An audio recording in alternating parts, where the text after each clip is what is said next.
A'udzubillahi minash-shaytanir-rajim. Bismillahir-rahmanir-rahim.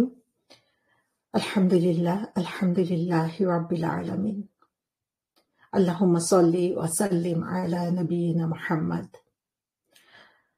Rabbi shrah li sadri wa yassir li amri wahlul 'uqdatam min lisani yafqahu qawli. Allahumma inni as'aluka ilman nafi'an, rizqan tayyiban wa 'amalan mutaqabbal. আসসালামু আলাইকুম ওয়া রাহমাতুল্লাহ। আজকে আমাদের আলোচনার মূল বিষয় হচ্ছে বছরের সেরা দিনগুলো। আলহামদুলিল্লাহ আল্লাহ সুবহানাহু ওয়া তাআলা আমাদেরকে সৃষ্টি করেছেন। সৃষ্টি করে এই পৃথিবীতে যখন পাঠিয়েছেন তখন আমাদেরকে উদ্দেশ্যহীনভাবে পাঠিয়ে দেন নাই। আমাদেরকে কিছু উদ্দেশ্য দিয়ে পাঠিয়েছেন এবং সেই উদ্দেশ্য পূরণের জন্য যে গাইডলাইন দরকার সেই গাইডলাইন আল্লাহ সুবহানাহু ওয়া তাআলা আমাদেরকে দিয়ে দিয়েছেন। তো আল্লাহ যদি এতটুকুই করতেন সেটাই যথেষ্ট হয়ে যেত যে আমরা জানি আমাদের কি করতে হবে এবং কিভাবে করতে হবে। কিন্তু আল্লাহ সুবহানাহু ওয়া তাআলা হচ্ছেন এমন রহমানুর রহিম, তার দয়ার কোনো শেষ নাই, তার রহমতের কোনো শেষ নাই। তিনি তার বান্দাদেরকে এত বেশি ভালোবাসেন যে প্রতিটা মুহূর্তে তাদের জন্য স্পেশাল কিছু জিনিস রেখে দিয়েছেন যার মাধ্যমে তার বান্দারা তার আরো বেশি কাছে যেতে পারবে। তিনি জানেন আমরা ইনসান, তিনি জানেন আমরা ভুলে যাই, তিনি জানেন আমাদের বারবার রিমাইন্ডার লাগে, তিনি জানেন যে আমাদেরকে যদি একটু সচেতন করে দেওয়া যায়, একটু মনে করিয়ে দেওয়া যায়, আমরা অনেক ভালো করতে পারি। এবং সে কারণেই আমরা দেখি কোরআনের মাঝে আল্লাহ সুবহানাহু ওয়া তাআলা ঘুরে ফিরে একই ধরনের স্টোরি বারবার বলেছেন। তার কারণ হচ্ছে আমাদের রিমাইন্ডার প্রয়োজন। সেরকম ভাবে আমরা দেখি যে আল্লাহ সুবহানাহু ওয়া তাআলা সারা বছর ধরে আমাদের জন্য কিছু স্পেশাল অফার রেখে দিয়েছেন, যেন তার বান্দারা ব্যাংক্রাফট না হয়ে যায়, যেন তার বান্দারা যখন তার কাছে উপস্থিত হয় তখন তার আমল নামা ভর্তি করে ভালো আমল নিয়ে আসতে পারে, তার খারাপ আমলগুলো দূর হয়ে যেতে পারে, কমাতে পারে। এবং সেজন্য আমরা দেখি যে বছরের প্রতিটা মাসেই কিছু না কিছু স্পেশাল অফার আল্লাহ সুবহানাহু ওয়া তাআলা আমাদের জন্য রেখে দিয়েছেন। সেরকম কিছু স্পেশাল অফার নিয়ে আমাদের সামনে চলে আসছে বেশ কিছু দিন। সে কারণে আজকে বক্তব্যের টাইটেল হচ্ছে বছরের সেরা দিনগুলো। তো এখন আপনাদের কাছে আমার প্রশ্ন হচ্ছে, এই কয়েকটা প্রশ্ন আমি করব, কুইজ। তো সেটা হচ্ছে যে best days of the year, বছরের সেরা দিনগুলো কোনগুলো। তো আপনারা চ্যাটে সেটা অ্যান্সার করেন, চ্যাটটা আমি দেখতে পাচ্ছি এখানে। তো বছরের সেরা দিনগুলো কোনগুলো, ঝটপট অ্যান্সার দিতে হবে, না হলে আমাদের অনেক সময় লেগে যাবে।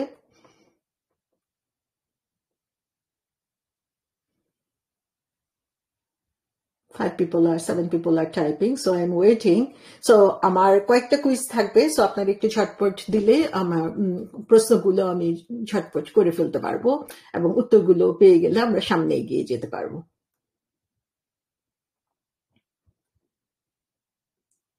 আল্লাহ সুবহানাহু ওয়া তাআলা প্রতিটা মাসেই দেখা গিয়েছে যে কিছু স্পেশাল অফার আমাদেরকে দিয়েছেন এবং সেই অফারগুলোতে আমরা দেখব যে প্রায়ই বলা থাকে যে আমরা এই দিনগুলোতে যদি ভালো আমল করতে পারি, এই দিনগুলোতে যদি আল্লাহর জন্য সুন্দরভাবে আমল করতে পারি, আমাদের গুনাহ মাফ হয়ে যাবে, আমাদের রিওয়ার্ড বেড়ে যাবে। সো বিভিন্ন ভাবে আল্লাহ সুবহানাহু ওয়া তাআলা আমাদেরকে উদ্বুদ্ধ করেন, জানেন যে আমরা গুনাহগার বান্দা। সো আমাদের প্রতিটা দিনকে, প্রতিটা মাসকে আবার কিভাবে রিফ্রেশ করা যায় সেটা সুযোগ আল্লাহ সুবহানাহু ওয়া তাআলা আমাদেরকে দিয়ে দেন।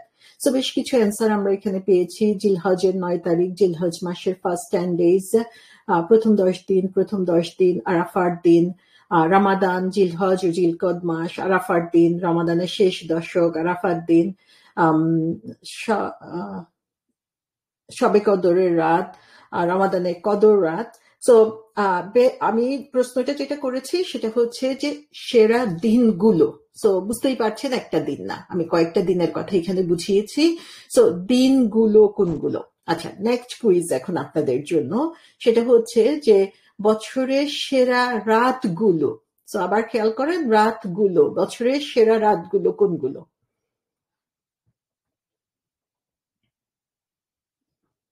তো এখন যারা রেসপন্স করবেন বছরের সেরা রাতগুলো বলবেন, তাহলে হচ্ছে আমি বুঝতে পারবো। আগেরটা অ্যান্সার আপাতত আর করার দরকার নাই। তাহলে বছরের সেরা রাতগুলো কখন?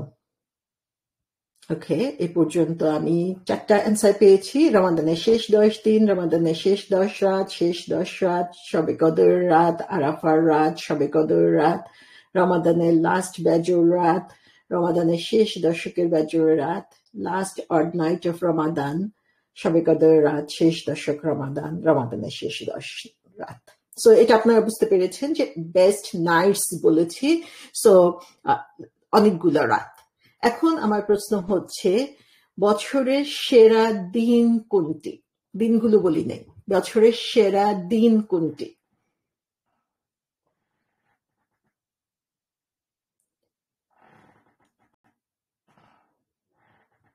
সো এবারে অ্যান্সার আমি পাচ্ছি ঈদের আগের রাত, আরাফার দিন, আরাফা, জিলহজের প্রথম 10 দিন। সো কোশ্চেন হচ্ছে সেরা দিন, সো একটা দিন শুধু এখানে, ঠিক আছে? সো আরাফার দিন, আরাফার দিন, আরাফার দিন, ফার্স্ট 10 days of জিলহজ, আরাফার দিন। সো একদিন। সো যারা মাল্টিপল অ্যান্সার, মাল্টিপল দিন বলছেন তাদেরটা আমি ধরছি না। সো ম্যাক্সিমামই অ্যান্সার করেছেন আরাফার দিন, আবার কেউ একজন বলেছেন ফ্রাইডে গুলো, অর্থাৎ প্রতি শুক্রবারের কথা বলেছেন। আচ্ছা, এবার আমাকে বলেন যে বছরের সেরা রাত কোনটি?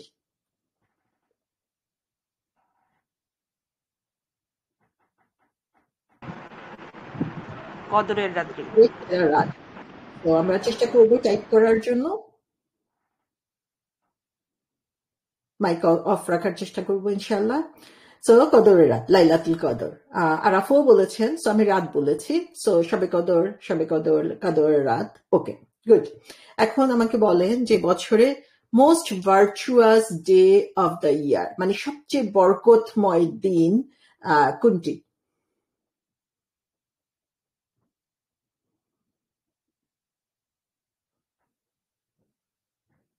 Most virtuous. আরাফাতের দিন, কদর, আরাফাতের দিন।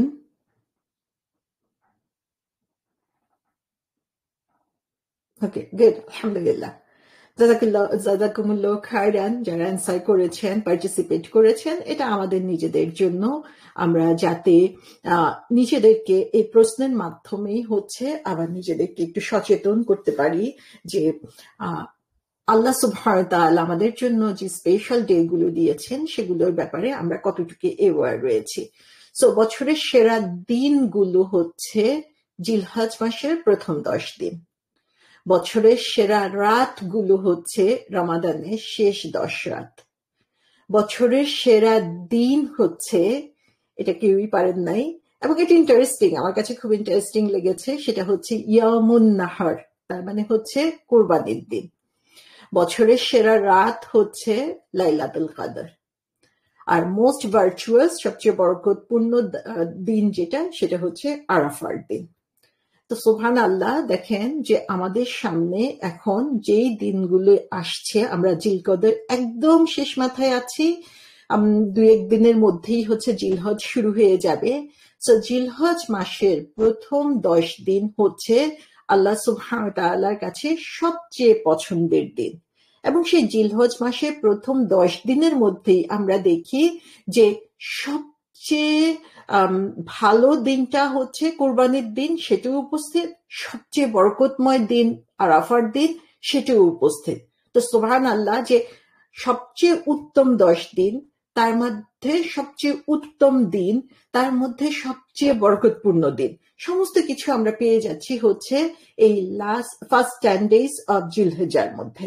সো একটা জিনিস যেটা আমরা দেখে থাকি যে খুবই আনফরচুনেট, যে এই অ্যাওয়ারনেস কম থাকার কারণে রমাদান মাসে আমরা যে স্পিরিট নিয়ে কাজ করি, রমাদানের শেষ 10 দিনের জন্য আমরা যেভাবে উঠে পড়ে লাগি, আমাদের সাধ্য মতো সবাই কিছু না কিছু চেষ্টা আমরা করে থাকি, কম্পেয়ার টু দ্যাট আমরা দেখি যে জিলহজ মাসের প্রথম 10 দিন আমাদের চলে যায় হচ্ছে অসচেতনতার মাধ্যমে। আমরা সচেতন হই কখন, সজাগ হই কখন? আমাদের মধ্যে কেউ সজাগ হই আরাফার দিনে যে। আর ঈদের দিনটা আমরা কি করি? ঈদের দিনটা হচ্ছে আনন্দ এবং ফুর্তির দিন, কিন্তু আমরা দেখি যে এই প্রথম 10 দিনকেই বলা হয়েছে ইবাদতের জন্য সবচেয়ে উত্তম দিন। তার মানে হচ্ছে 10ই জিলহজ, যেদিন আমরা কোরবানি দিয়ে থাকি, সে দিনটাও আসলে আমাদের ইবাদতের জন্য অত্যন্ত গুরুত্বপূর্ণ একটি দিন, এবং আল্লাহর কাছে এটা বেস্ট ডে বলা হয়েছে। সুবহানাল্লাহ। তো আমার কথার পরিপ্রেক্ষিতে আমি এগুলো দেখবো আমাদের কোরআন হাদিসে কি বলা হয়েছে। কিন্তু আমি যে জিনিসটা সবাইকে এখন মনে করিয়ে দিতে চাই সেটা হচ্ছে যে এই দিনগুলো, এই 10 দিনের ব্যাপারে আমরা কি আসলে সচেতন? আমরা কি আগে সচেতন ছিলাম? আমাকে একটু জানান যে এর আগে, এই বছরের আগে কে কে আপনারা এই 10টা দিনকে ফোকাস করে ইবাদত করেছেন যতটুকু পারা যায়। এই যেমন ভাবে আমরা রমাদানের শেষ 10 দিনের জন্য ইবাদত করেছি, কে কে আছেন যারা হচ্ছে এই 10টা দিনের উপরে ফোকাস করেছেন এবং এই 10টা দিনকে সম্পূর্ণ গুরুত্ব দিয়ে ইবাদত করেছেন? একটু হাত উঠান চ্যাটের মধ্যে। আপনারা হাত উঠাতে উঠাতে আমি পরের স্লাইডে চলে যাচ্ছি, যেখানে আমরা দেখি যে রাসূল সাল্লাল্লাহু আলাইহি ইসলামের একটা হাদিস এখানে রয়েছে, যেখানে বলা হয়েছে যে আল্লাহ সুবহানাহু ওয়া তাআলার কাছে এই 10 দিনের ভালো কাজের চেয়ে পছন্দনীয় কাজ আর কিছুই নেই। এবং এই 10 দিন বলতে জিলহজ মাসের প্রথম 10 দিনের কথা বোঝানো হয়েছে। এটা বুখারী শরীফের একটা হাদিস যে আল্লাহ সুবহানাহু ওয়া তাআলার কাছে মানুষ যখন ভালো কাজ করে, সেই ভালো কাজগুলো অবশ্যই আল্লাহর কাছে পছন্দনীয়, কিন্তু সবচেয়ে বেশি পছন্দনীয় যখন আমরা এই 10 দিনের মধ্যে ভালো কাজগুলো করব। এবং এখানে আমরা দেখি যে কোনো ভালো কাজের এখানে লিমিটেশন দেওয়া হয় নাই যে কি ধরনের গুড ডিড। সো এখানে এটা ওপেন রাখা হয়েছে। সো এটাও একটা ইম্পর্টেন্ট দিক আমরা এখানে খেয়াল করছি। আরেকটা হাদিসে দেখি, আহমদ শরীফা হাদিসে রয়েছে যে আল্লাহ সুবহানাহু ওয়া তাআলার কাছে এমন কোনো দিন নাই যে দিনটা হচ্ছে সর্বোচ্চ, অথবা যেই দিনগুলোতে আমল করলে সেগুলো আল্লাহ সুবহানাহু ওয়া তাআলার কাছে প্রিয় হয়ে যায় দেন দিস 10 days। যে এই 10 দিন হচ্ছে আল্লাহর কাছে সর্বোত্তম, এবং এই 10 দিনে যে ভালো কাজ করা হয় সেই ভালো কাজগুলো হচ্ছে আল্লাহর কাছে সবচেয়ে বেশি প্রিয়। তারপরে রাসূল সাল্লাল্লাহু আলাইহি ওয়াসাল্লাম বলেছেন, তাহলে তোমরা যেটা করবা সেটা হচ্ছে বেশি করে তাহলিল, তাকবীর এবং তাহমিদ পড়ো এই সময়গুলোতে। তার মানে হচ্ছে তাহলিল কি? তাহলিল হচ্ছে লা ইলাহা ইল্লাল্লাহ, তাকবীর কি আল্লাহু আকবার, এবং তাহমিদ কি? সেটা হচ্ছে আলহামদুলিল্লাহ। সো বেশি বেশি করে তাসবিহ, জিকির করতে বলা হয়েছে, এবং স্পেসিফিক কিছু জিকির এখানে বলে দেওয়া হয়েছে। তাহলে আমরা দেখি যে আল্লাহ সুবহানাহু ওয়া তাআলার পছন্দনীয় বান্দা যদি হতে চাই এবং আল্লাহর পছন্দনীয় আমল যদি আমরা বাড়াতে চাই, তাহলে কি করতে হবে? আমাদেরকে এই দিনগুলোকে সবচেয়ে বেশি কাজে লাগাতে হবে, কারণ আল্লাহর কাছে এই দিনগুলোই হচ্ছে উত্তম। তাহলে আমরা এখানে দেখতে পাচ্ছি যে সুবহানাল্লাহ, আমার অনেক বোন এখানে রিপ্লাই করেছেন যে অনেকেই হচ্ছে এই 10 দিনের ইবাদত করার জন্য চেষ্টা করেছেন। আলহামদুলিল্লাহ, আলহামদুলিল্লাহ। এই অ্যাওয়ারনেসটা আমাদেরকে বাড়াতে হবে। আমরা যেমন করছি, সাথে সাথে আমাদের অন্য ভাই বোনেরাও যাতে এই জিনিসটা জানতে পারে যে এই দিনগুলো এত পছন্দের আল্লাহ সুবহানাহু ওয়া তাআলার কাছে। আমরা দেখি যে কোরআনে একটা সূরা রয়েছে, এই সূরাটার নাম হচ্ছে সূরা ফজর। সেই সূরাটা শুরুই হয়েছে ওয়াল ফজর ওয়াল লায়ালিন আশর ওয়াশ-শাফি ওয়াল ওয়াতর। সো এখানে ফজরের শপথ করে বলা হয়েছে, এবং তারপরে বলা হয়েছে যে শপথ সেই 10 রাত্রির জোর এবং বেজোর। ম্যাক্সিমাম তাফসীরকারগণ বলেছেন যে এই যে 10 রাত্রির কথা বলা হয়েছে, আরবিতে হচ্ছে রাত এবং দিনকে হচ্ছে প্যারালালি ব্যবহার করা হয়, ইন্টারচেঞ্জেবল, যে একটার পরিবর্তে আরেকটা ব্যবহার করা হয়ে থাকে। কিন্তু তাফসীরকারগণ বলেছেন এই 10 রাত বা 10 দিন বলতে জিলহজ মাসের 10 দিনকে বোঝানো হয়েছে। এবং এখানে শাফরি ওয়াল ওয়াতর, যে জোর এবং বেজর বলা হয়েছে, এখানে সেই বেজরের দিন অর্থাৎ 9th জিলহজ, যেটা হচ্ছে ডে অফ আরাফা, আরাফার দিন নামে পরিচিত, সেই দিনটার কথা এখানে বলা হয়েছে। তো এখানে আমরা দেখি যে কোরআন থেকেও এখানে প্রমাণিত যে এই 10 দিন হচ্ছে আল্লাহ সুবহানাহু ওয়া তাআলার কাছে অত্যন্ত পছন্দনীয়। এখন আমরা দেখি যে এই জিলহজ মাস, এই জিলহজ মাস সম্পর্কে আমরা আসলে কি জানি, এই মাসের এত গুরুত্ব কেন, বা এই মাসে আসলেই কোনো গুরুত্ব আছে কিনা। সো আমরা রমাদানের কথা জানি, আমরা মহরমের কথা জানি, আমরা জিলহজ মাসের কথাও জানি কিছুটা।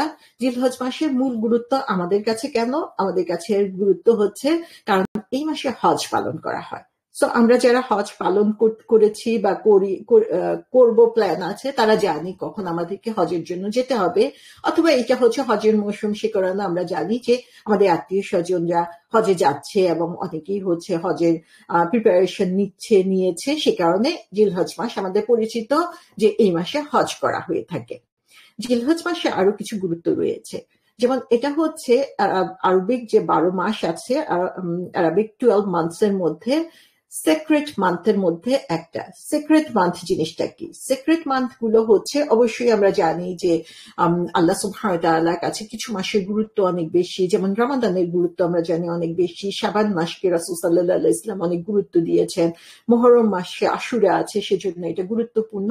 কিন্তু সিক্রেট মান্থ হচ্ছে সেই মাসগুলো, যেই মাসগুলোকে আল্লাহ সুবহানাহু ওয়া তাআলা বলে দিয়েছেন যে কিছু কাজ সেখানে সেই মাসগুলোতে হারাম, এবং সেই কাজগুলোকে আল্লাহ সুবহানাহু ওয়া তাআলা নিষিদ্ধ করে দিয়েছেন, এবং এটা ইসলামের আগেও পালন করা হতো।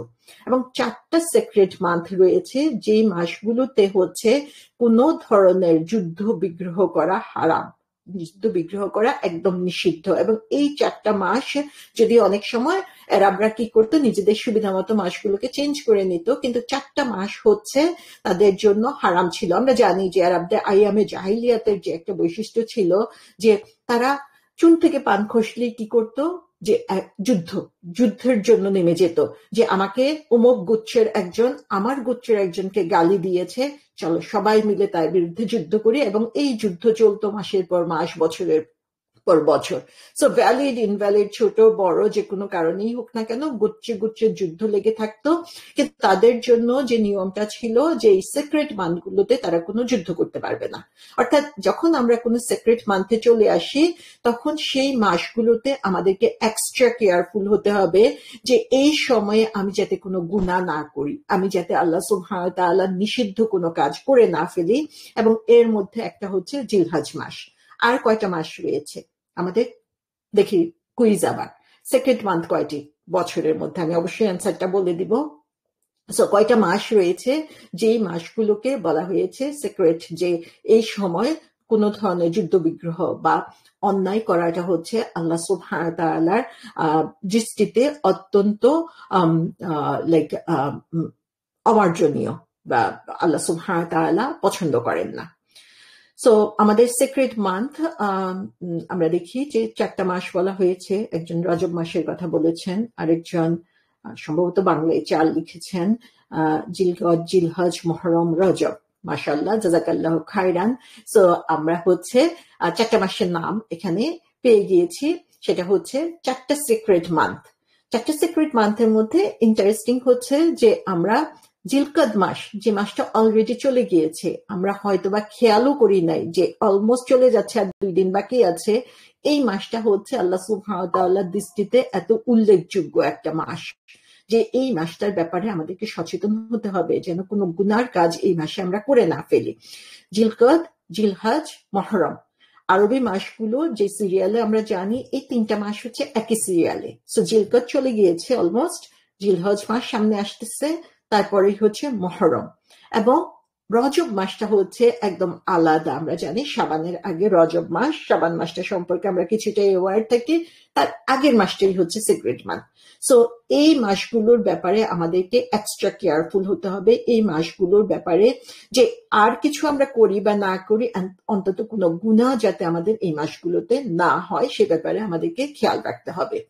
জিলহজ মাসের আরেকটা গুরুত্ব, যেটা আমরা বললাম যে এই 3টা মাস হচ্ছে সিরিয়ালি চলে আসছে। সো বছরের শেষ মাস কোনটা? বছরের শেষ মাস হচ্ছে জিলহজ মাস। তার মানে হচ্ছে এরপরেই মুহররম শুরু, তার মাধ্যমে হচ্ছে আমরা নতুন একটা আরাবিক ইয়ার শুরু করতে পারছি। সো দেখা যায় কি যে আমাদের কাছে বছরের শুরু যখন বলা হয়, নিউ ইয়ার বলা হয় যখন, তখনই জানুয়ারি মাস চলে আসে, ডিসেম্বর 31, তার মানে হচ্ছে নিউ ইয়ার ইভ, নতুন বছর শুরু, নতুন বছরের রিজলিউশন, নতুন বছর নিয়ে প্ল্যানিং, এগুলো আমরা কখন করে থাকি? জানুয়ারি মাসে। একজন মুসলমান হিসেবে আমাদের আরবিক মাসগুলো জানা দরকার, আরবিক মাসের গুরুত্ব জানা দরকার। সো আমরা যখন এই লাস্ট মান্থে চলে আসি, জিলহজ মাসে, আমাদের আসলে নিউ ইয়ার রেজলিউশন হওয়া উচিত এই জিলহজ মাস। আল্লাহ সুবহানাহু ওয়া তাআলা আমাদেরকে এমন কিছু বরকতময় দিন এই মাসে দিয়ে দিয়েছেন যে 10 দিন, 10টা দিন দিয়েছেন, স্পেশাল 10 দিন। এই 10 দিন আমরা স্পেশালি নিজেদেরকে এমন ভাবে প্রিপেয়ার করব যেন হচ্ছে পরের একটা বছর আমরা হচ্ছে সুন্দরভাবে আল্লাহ সুবহানাহু ওয়া তাআলার জন্য কাজ করার জন্য যে প্ল্যান আমাদের করা দরকার সেই প্ল্যানটা আমরা এখনই নিয়ে নিব ইনশাআল্লাহ। এবং জিলহজ মাসে আরেকটা গুরুত্ব আমরা দেখি যে আমরা জানি হজ হয়, এবং এই প্রথম 10 দিনে আমরা দেখি যে combination of 5 pillars of Islam, sorry 5 pillars of Islam হবে, আমি এখানে 5 পিলার্স অফ ফেথ লিখেছি, 5 পিলার্স অফ ইসলাম। অর্থাৎ এই 10 দিনের মধ্যে আমরা সবচেয়ে বেশি কালেমা পড়ে থাকি, লা ইলাহা ইল্লাল্লাহ। এই 10 দিনে আমরা নামাজ পড়ি, এই 10 দিনে আমরা রোজা রাখার জন্য চেষ্টা করি, এই 10 দিনের মধ্যে আমরা সাদাকা করে থাকি, এবং এই 10 দিনের মধ্যেই হচ্ছে হজের যে রিচুয়াল সেগুলো আমরা পালন করে থাকি। তার মানে হচ্ছে ইসলামের 5টা যে বেসিক জিনিস রয়েছে সেই 5টা বেসিক জিনিস একসাথে কমপ্লিট করার সুযোগ হচ্ছে এই জিলহজ মাসের প্রথম 10 দিনের মধ্যে। তো সে কারণে হচ্ছে এই 10 দিন আমাদের জন্য অত্যন্ত গুরুত্বপূর্ণ। তো আপনারা হয়তো বা চিন্তা করছেন যে ঠিক আছে, তাহলে আমরা তো গুরুত্ব জেনে গিয়েছি, ওকে এখন আমরা কি করতে পারি। তো আমি আসলে আজকে আলোচনাটা একটু ভিন্ন আঙ্গিকে করতে চাচ্ছি। সেটা হচ্ছে আমরা মোটামুটি সবাই কিছুটা হলেও জানি জিলহজ মাসের প্রথম 10 দিনের গুরুত্ব, অথবা না জানলেও আজকে জানলাম যে গুরুত্ব রয়েছে। কিন্তু আসলে এই গুরুত্বের পিছনে বা এই 10 দিনের যে গুরুত্ব আল্লাহ সুবহানাহু ওয়া তাআলা দিয়েছেন, এই 10 দিনের গুরুত্বপূর্ণ হওয়ার পিছনে কি কারণ রয়েছে সেই বিষয়টার উপরে আমি আসলে একটু ফোকাস করতে চাচ্ছি। সেই ফোকাসটা হচ্ছে যে এই 10 দিনের জিলহজ মাসের ইম্পর্টেন্স হচ্ছে হজের কারণে। সো এই মাসে যাদেরকে আল্লাহ সুবহানাহু ওয়া তাআলা কবুল করে নিয়েছেন, হজ করাটা আসলে এত সহজ জিনিস না যে আমার ইচ্ছে হলো আমি চলে গেলাম। এটা আল্লাহ সুবহানাহু ওয়া তাআলার পক্ষ থেকে আমি যখন হজে যাচ্ছি সেটা হচ্ছে আমি আল্লাহর মেহমান, আল্লাহ আমাকে কবুল করেছেন, আল্লাহ আমাকে দাওয়াত দিয়েছেন, এবং সেই দাওয়াতটা যে আমি কবুল করতে পারছি সেটাই আমার হচ্ছে একটা সৌভাগ্য। সো আল্লাহ সুবহানাহু ওয়া তাআলা আমাদের সবাইকে জীবনে একবার হলেও হজ পালন করার তৌফিক দিন। সো এই হজ পালন করাটা হচ্ছে অত্যন্ত গুরুত্বপূর্ণ একটা পিলার আমাদের ইসলামের। যে বেসিক পিলার রয়েছে সেগুলোর জন্য যাদের সামর্থ্য রয়েছে তাদের যত তাড়াতাড়ি শীঘ্র সম্ভব আসলে হজ পালন করা উচিত। যে অন্য কোনো কিছুর জন্য আমাদের এটা ধরে রাখা উচিত না। আমাদের যেমন কিছু আইডিয়া রয়েছে, এটা হচ্ছে আমাদের কালচারাল যে ব্যাগেজ, সেই ব্যাগেজের মধ্যে যে বাচ্চা ছেলে মেয়ে বড় হয়েছে তাদের বিয়ে না দিয়ে যেতে পারবো না, বাড়ি গাড়ি প্রতিষ্ঠা না করে যেতে পারবো না, কিছু টাকা এমন ভাবে জমানো দরকার যেটা দিয়ে সারা জীবন আমি মনে হয় না কাজ না করে ঘুমিয়ে খেতে পারবো, সেরকম টাকা পয়সা জমা না হলে আমি হজে যেতে পারবো না। সো এগুলো সবই হচ্ছে ভুল ধারণা যে আমার যে রেসপন্সিবিলিটি, বেসিক রেসপন্সিবিলিটি বা বেসিক যে খরচ সেগুলো পালন করার জন্য আমার যদি 1 বছরের পরিমাণ অর্থ আমার কাছে থাকে এবং তার উপরে হজে যাওয়ার মতো অর্থ যদি আমার থাকে, সেটা ভিআইপি প্যাকেজ হতে হবে এমন কোনো কথা না। যে আমি হজে যেতে পারবো সে পরিমাণ অর্থ যদি আমার জমা থাকে আমার জন্য হজ ফরজ। সো আমাদের প্রত্যেকের উচিত যে, আরেকটা ট্রেডিশন আমাদের মধ্যে রয়েছে যে আমরা হজ পালন করি বুড়া বয়সে, যে 50, 60, 70 যখন হয় তখন যে আমরা হজ পালন করতে যাই। কারণ হজ পালন করার মাধ্যমে হচ্ছে আমি আমার সমস্ত গুনাহ মাফ করে ফেলবো। আমি যদি আগেই হজ করে ফেলি বাকি গুনাহগুলো আমি সারা জীবন কিভাবে করবো, এই ধরনের একটা চিন্তা ভাবনা যেন আমাদের মধ্যে থাকে। আল্লাহ মাফ করুক। যে আমি যখন থেকে হজের নিয়ত করছি তখন থেকে আমার চিন্তা থাকবে যে বাকি জীবনটাও আমি সিনলেস থাকবো, গুনাহমুক্ত থাকার জন্য চেষ্টা করব। কিন্তু আমাদের ভয় আবার যদি গুনাহ করে ফেলি তাহলে কি হবে। সো আগে থেকে আমাদের নিয়তের মধ্যে কিছু ভুল বা গলত থেকে যায়, যে কারণেই হচ্ছে দেখা যায় আমরা 60-70 বছরে হজ করতে যাই, এবং সেই সময় হজের যে রিচুয়ালস, হজ হচ্ছে আপনার সব ধরনের যে কষ্ট সেগুলো সমন্বয়, আসলে শারীরিক, মানসিক, আর্থিক যেদিক থেকে আপনি চিন্তা করেন হজের জন্য হচ্ছে প্রচুর এনার্জি দরকার। সো শেষ বয়সে হজ করতে যেয়ে কোনো রিচুয়ালসই আসলে সঠিকভাবে পালন করা সম্ভব হয় না। তার কারণ হচ্ছে শরীরের ক্লান্তি হচ্ছে অনেক বড় একটা ব্যাপার। সো সবার কাছে রিকোয়েস্ট থাকবে যাদের সম্ভব, যাদের উপর ফরজ, যাদের সুযোগ রয়েছে যত তাড়াতাড়ি সম্ভব হজ পালন করা। সো এই হজের যে ঘটনা, সেই ঘটনাগুলোর পিছনে ঘটনা যদি আমরা তাকাই তাহলে দেখব যে যারা হজ করতে গিয়েছেন আল্লাহ সুবহানাহু ওয়া তাআলা তাদের হজ হজকে কবুল করুন, আমি হজে গেলাম আর তাতেই হজ কবুল হয়ে যাবে, সেটারও কিন্তু কোনো গ্যারান্টি নাই। বরং আমার কাছে প্রশ্ন আসে যে হজ করতে যেয়ে কিছু জিনিস আমার খুবই চোখে লেগেছে। সেটা হচ্ছে যে আসলে আমি হজ কেন করতে এসেছি? এটা কি শুধুমাত্র চেকলিস্ট যে আমার এই 5টা ইবাদত করতে হবে, আমার হজ করতে হবে, টাকা আছে, মানুষকে বলতে পারবো যে আমি হাজি, সে কারণে আমি হজ করতে এসেছি, নাকি আমি আল্লাহ সুবহানাহু ওয়া তাআলার জন্য হজ করতে এসেছি? হজ করতে যাওয়ার সময় আমার মনের মাঝে যদি সেই স্পিরিটটা তৈরি না হয়, কেন আমি হজ করছি, কেন হজ এসেছে, কেন আমাকে হজ করতে হবে, হজ কিভাবে আমার উপর ফরজ হলো, সেই জিনিসগুলো আমার মাথায় যদি না থাকে, তাহলে সেখানে যেও আমি এমন কাজ করব যেগুলো হচ্ছে অত্যন্ত লজ্জাজনক, যেগুলো হচ্ছে আমার আমলকে নষ্ট করে দেয়, যেগুলো হচ্ছে আমার হজকে নষ্ট করে দেয়। সেখানে আমি দেখি যে তাওয়াফ করার জন্য অথবা হজ্জে আসওয়াদে চুমু দেওয়ার জন্য একজন আরেকজনকে যেভাবে ধাক্কা দেয়, একজন আরেকজনকে যেভাবে মানে মনে হয় যেন এর চেয়ে বড় চারিত্রার কিছু হতে পারে না, এটা খুবই নিকৃষ্ট একটা কাজ। যেভাবে মানুষ তার আশেপাশে খাবার ফেলে, জিনিসপত্র ফেলে নষ্ট করে, এবং মনে হয় যে মিনার দিনগুলো পার হতে হতে শেষের দিকে যে মনে হয় যে একটা গার্বেজ বিনের উপরে সবাই বসে আছে, একজন মুসলমান কিভাবে এত অপরিষ্কার হতে পারে সেটা আমি আসলে বুঝি না। যেভাবে হজে যে একজন আরেকজনের সাথে ঝগড়া করে, তার সামান্য কিছু চাহিদা পূরণ করার জন্য যেভাবে অন্যদের উপরে চড়াও হয়, যেখানে হজ করতে যে সেখানে তারা ভিক্ষা করে। তো সুবহানাল্লাহ, এই জিনিসগুলো আমরা যদি না বুঝি যে কেন আমি হজ করতে গিয়েছি, তাহলে আমি হজ 100 বার করলেও সেই হজটা আল্লাহর কাছে কবুল হলো কিনা সেটা গ্যারান্টি আসলে আমরা কেউ দিতে পারবো না। আমরা কষ্ট করে যারা হজে যাচ্ছে সবার নিয়তকে আল্লাহ সুবহানাহু ওয়া তাআলা খালেজ ভাবে কবুল করে নিন এবং তাদের হজকে কবুল করে নিন, এই দোয়া করব। কিন্তু হজে যাওয়ার আগে আমাদের আসলে বুঝতে হবে যে হজ কিভাবে এসেছে, এই হজ করার পিছনের কারণটা কি। তো আমরা দেখি যে আমরা যখন হজে যাই তখন ফার্স্ট জিনিস যেটা আমরা করি সেটা হচ্ছে যে ইহরাম। এখানে ইহরামের কথা ফার্স্টে বলা হয় নাই, আমি অনেকগুলো ইমেজ খোঁজার চেষ্টা করেছি কিন্তু ক্লিয়ার ইমেজ আসছে না। সো ফার্স্টেই হচ্ছে ইহরাম, এবং ইহরামের সাথে সাথে হচ্ছে ইন্টেনশন, এর মাধ্যমেই আমরা হজে প্রবেশ করছি। সো ইন্টেনশনটা হচ্ছে খুবই ইম্পর্টেন্ট, এবং যখন আমি হজে প্রবেশ করছি তখনই হচ্ছে যে জিনিসটা দিয়ে আমি সেটাকে প্রকাশ করছি সেটা হচ্ছে তালবিয়া। সো সুবহানাল্লাহ, যে এই ইন্টেনশন এবং সাবমিশন, এই বিষয়টাই হচ্ছে শুরু হজের। আমার নিয়ত হবে কেন আমি হজ করতে যাচ্ছি।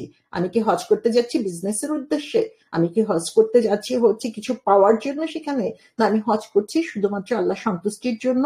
এবং সেখানে হচ্ছে কমপ্লিটলি আমাকে আল্লাহর কাছে সাবমিট করতে হবে। কারণ আমরা যে তালবিয়াটা বলি, সে তালবিয়াটা আমি যদি বুঝি তাহলে দেখবো যে সে তালবিয়াটা আসলে কত স্ট্রং। সুবহানাল্লাহ, যে সেখানে আমরা দেখি যে আমরা কি বলছি, লাব্বাইক আল্লাহুম্মা লাব্বাইক, লাব্বাইক লা শারীকা লাকা লাব্বাইক, ইন্নাল হামদা ওয়া নি'মাতা লাকা আল মুলক লা শারীকা লাক। সবাই এই কথাগুলো বলতে পারে না। তো আমরা যখন হজে যাই এই কথাগুলো বলাটা আসলে সেই সময়ের যে ফিলিংসটা, যারা হজে গিয়েছে তারাই আসলে সেটা বুঝতে পারবে যে আল্লাহ সুবহানাহু ওয়া তাআলা আমাকে ডাকছেন। এবং এই ডাকটা কিভাবে এসেছে? এই ডাকটা এসেছে ইব্রাহিম আলাইহিস সালামের মাধ্যমে। একটা সেকেন্ড।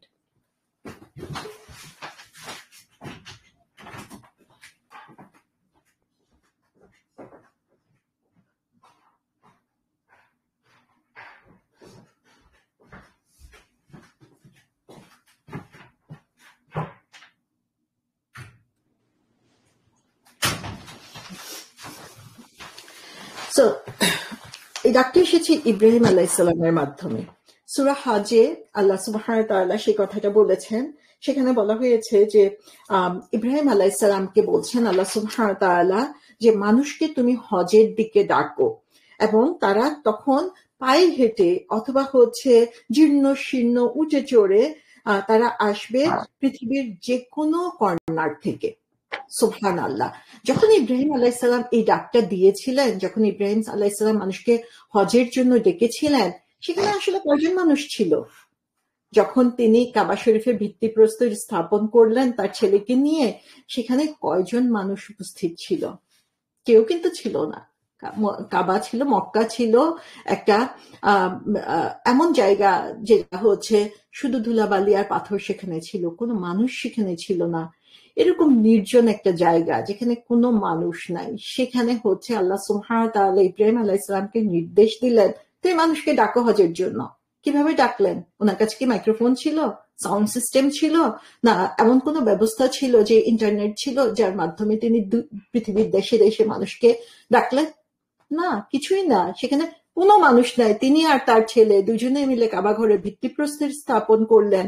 তারপর আল্লাহ সুবহানাহু ওয়া তাআলা বললেন তোমরা মানুষকে ডাকো, এবং ইব্রাহিম আলাইহিস সালাম সেখান থেকে ডাক দিলেন। শুনতে কেমন মনে হচ্ছে আমাদের কাছে? কিন্তু আপনারা যদি ইব্রাহিম আলাইহিস সালামের কথা চিন্তা করেন যে আল্লাহ বলেছেন ডাকো, তিনি চিন্তা করেন নাই যে আমি কোথা থেকে ডাক দিব, কিভাবে ডাক দিব, কাকে ডাক দিব, কে শুনবে আমার কথা, কোনোটাই চিন্তা করেন নাই। আল্লাহ নির্দেশ দিয়েছেন, তিনি সেটা পালন করেছেন।